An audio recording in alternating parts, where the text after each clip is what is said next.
Hello, everybody. Today I'm gonna tell a little story about how I got tinnitus from a cold or a flu.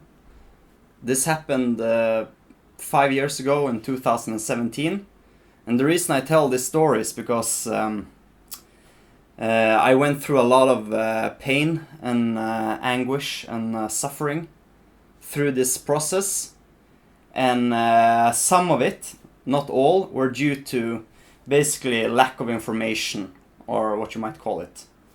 So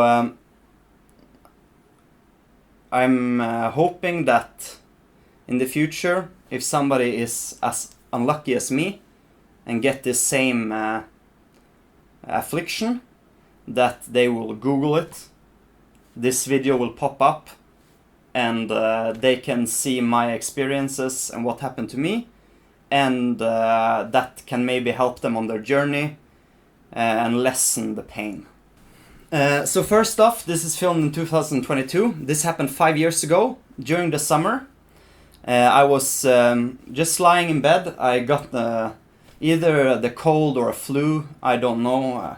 I didn't get like a speed test or whatever.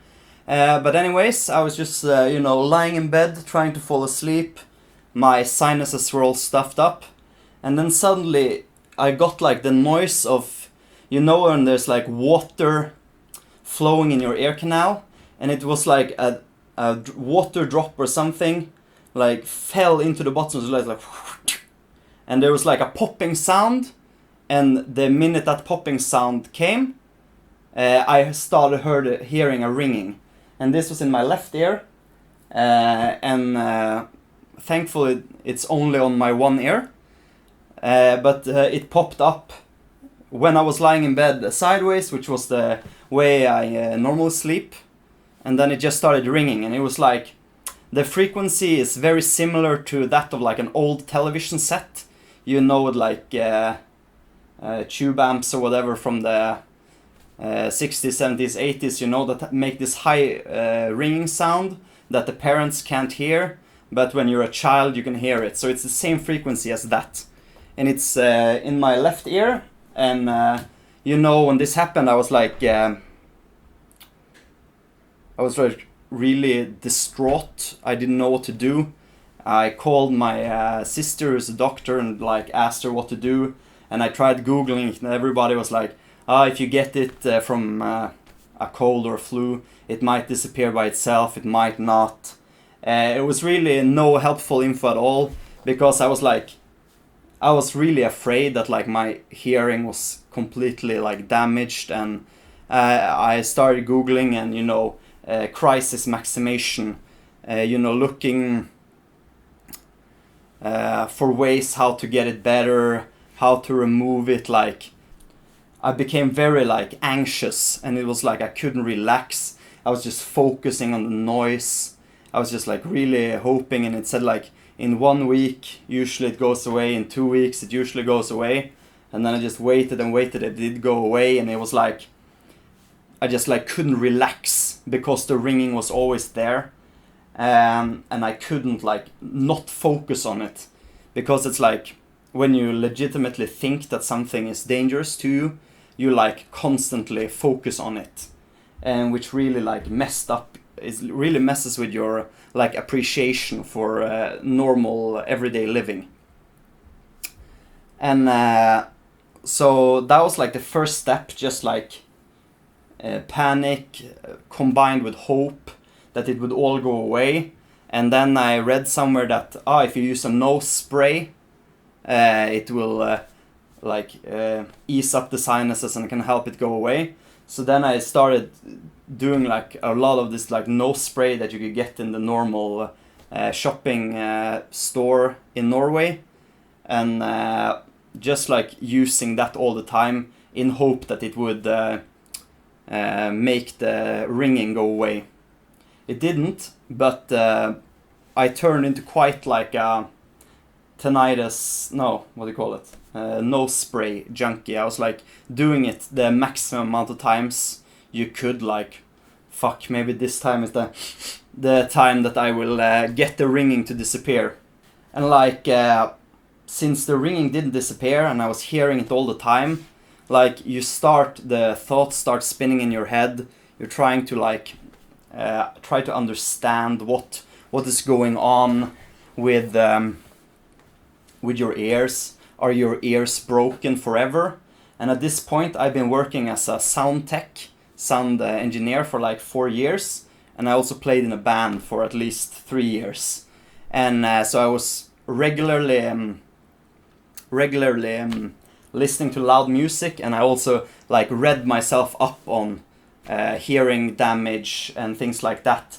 So I thought maybe that like now my ears are broken, I can't listen to loud music anymore, I have to be really careful. And when you have a flu, when you have a cold, your ears are very sensitive, so you shouldn't expose themselves to loud noises. But the thing is, when it's been 2 months since you had the flu, and this ringing is still there, then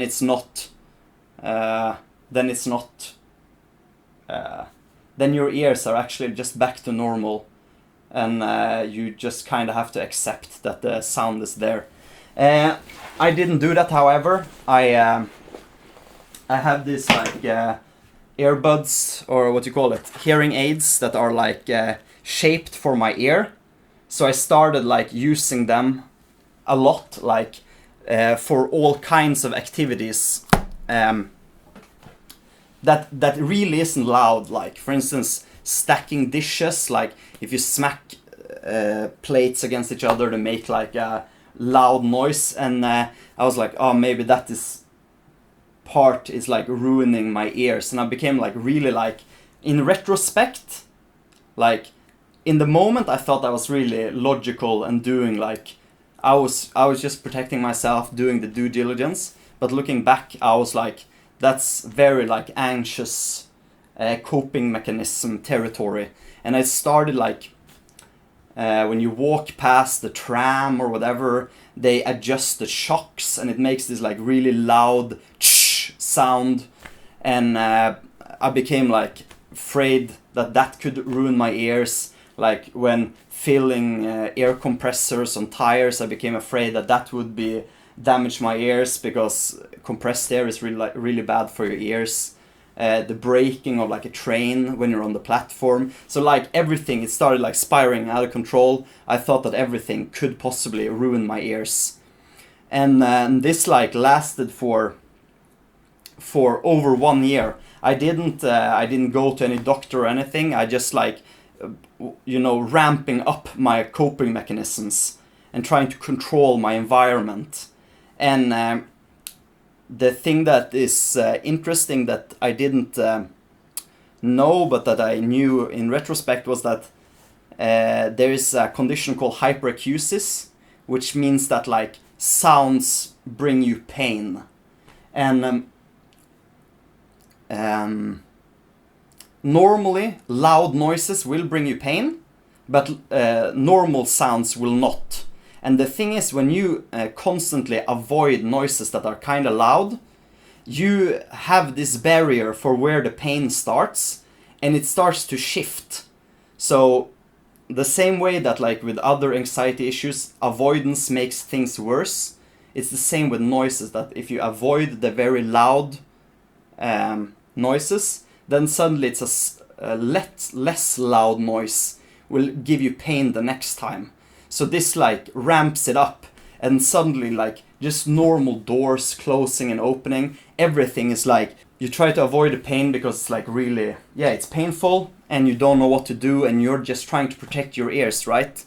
And then and like you're always hearing this ringing sound, you can't relax.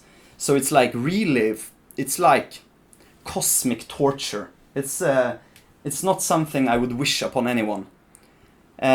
So that lasted for 1 year.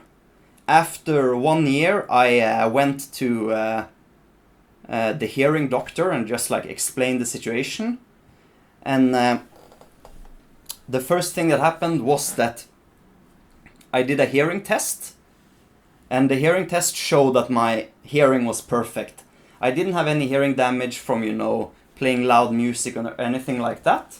So the doctor just said to me like you have tinnitus, and from the way you're describing the situation, because he's asking like questions how this affected me and whatever, and just told me like, okay, so you have hyperacusis, which is like a psychological condition basically, but there is help, and you can get what's called like cognitive behavioral therapy for it, which can help you like train it away or whatever. And one thing I realized that he told me was that when you try to avoid loud noises and like that, you like stretch out the muscles in your head. So like the fact that you anticipate a loud noise means that the muscles in your head, they stretch, and they can actually put pressure on like your eardrums and make the ringing worse. So a part of it, like some of the physical sensations that I got from loud noises and such, were actually real physical things, but they were actually caused by psychological things. And this is like how medicine have evolved the last 50 years. 50 years ago, it was very like demarcated what was psychological and what was physiological. But the more we understand, we realize that this is all one interconnected system, and psychological things can affect the physical ones and vice versa. After 1 year, I got to this cognitive behavioral therapy, and at least in Norway, it works like this, that if you just have tinnitus, it doesn't, you don't get like free treatment or whatever. But since I had hyperacusis and it was affecting my life, that granted me like free therapy paid by the state to go to a counselor. And the cognitive behavioral therapy, part of it was just like learning about how it worked, like how there's like stretching of the muscles when you anticipate a sound, how you try to control the environment, and how that has the reverse effect, that you actually make things worse by trying to control things. It doesn't help. And like trying to train yourself to be more relaxed. And you also got like progressive relaxation like practices that like you, for instance, one of them was like you tighten the muscle in your hand as loud as you can, no, not loud, but like as hard as you can, and then you release it, and like you feel the muscles you used relax, and then you did it like progressively with all the different muscles. You did it with the jaw, and you did it with the neck by like pressing the neck towards the back, and then you could actually hear like the ringing sounds in the ears get worse, and then when you released it, it like kind of turned the constant ringing into more of a white noise. So we went from like, and that was like, it felt like such a relief to just like, for once, after like more than maybe 1 year and 3 months or something, to like finally hear something else. And like the thought that things maybe could be fine started like getting back to me. But then like since you have done this for 1.5 years, you have like a multitude of coping mechanisms. You have a lot of faulty beliefs that are built up from, like, imagine you do something and your brain interpret it as a negative thing, and you get like a bad response, you get an anxiety response or whatever. Then you will like make conclusions from that. And the problem is, after 1.5 years, you made all these conclusions about like, this is dangerous because it hurts my ears, this is dangerous, I have to avoid this, blah blah blah. Like, since when I slept on my head like this, that's when it popped up. For me, that was like, ah shit, I can't sleep on my side anymore. So like, for the entire year, I'd been only sleeping on my back and on, my front or whatever. And it was like, So even though you get these techniques and you start going to the therapy, it takes a while to unwind all these like negative tendencies that you have built up. But the interesting part was that you learn more about how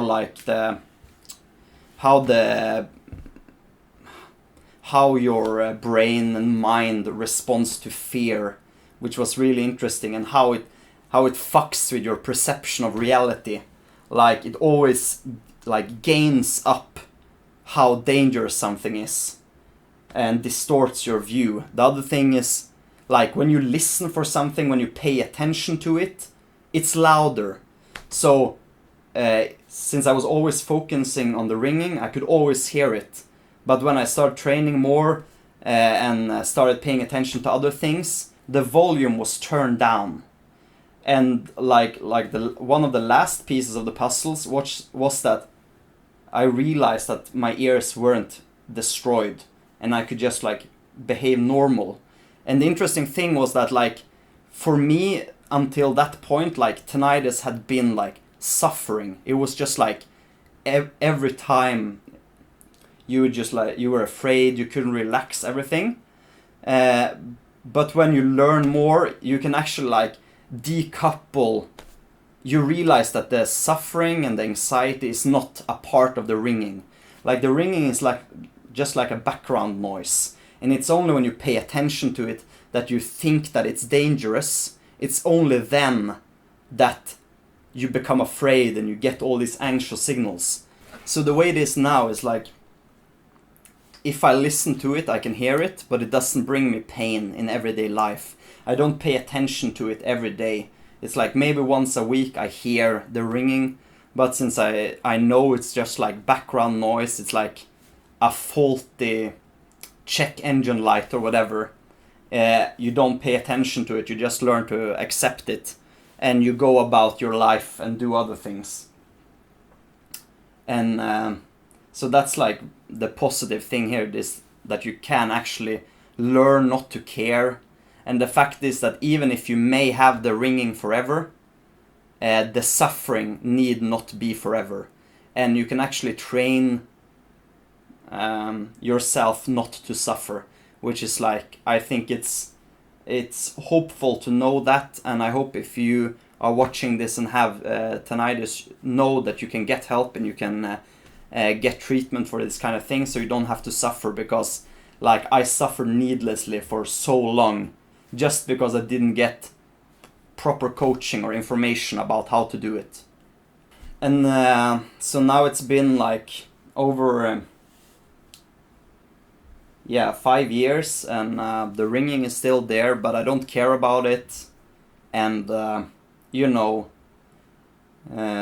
it fluctuates with stress, so I can kind of know that I'm stressed by hearing the ringing. Usually it's more prominent when you're stressed, but at the same time when you're not stressed and life is good, you don't know that you don't notice it. So yeah, if I had to do it, if it like had happened again now and I knew what I knew now, I would have been more relaxed and try to not control my environment as much, and like kind of know that the more I care, the more you suffer, and try to not care as much. And if I couldn't manage that, if I couldn't get like relaxation practices or whatever, I would consult a cognitive behavioral therapist much earlier. Yeah. And the other thing that I didn't mention at all was like background noises. That one thing is like when you always hear this ringing, it can be really like hard to zone out or to relax. And there's a lot of like applications you can get on your smartphone that play like nature sounds, like either like white noise or the sound of wind, the sound of rain, like anything like that. And that is something that I used sometimes when I couldn't fall asleep, to just get something. Like you can imagine that like the volume of your tinnitus is like a static signal. let's imagine it's at minus 40 decibels or whatever. And then if you just play like background noise at like minus 36 decibels or whatever, then it will drown out the ringing and means you can relax, which is means you will suffer less because you can get a break from it. And the other thing was the like the realization that like the muscles in your neck especially can like control a lot how much you hear the ringing and how much you suffer.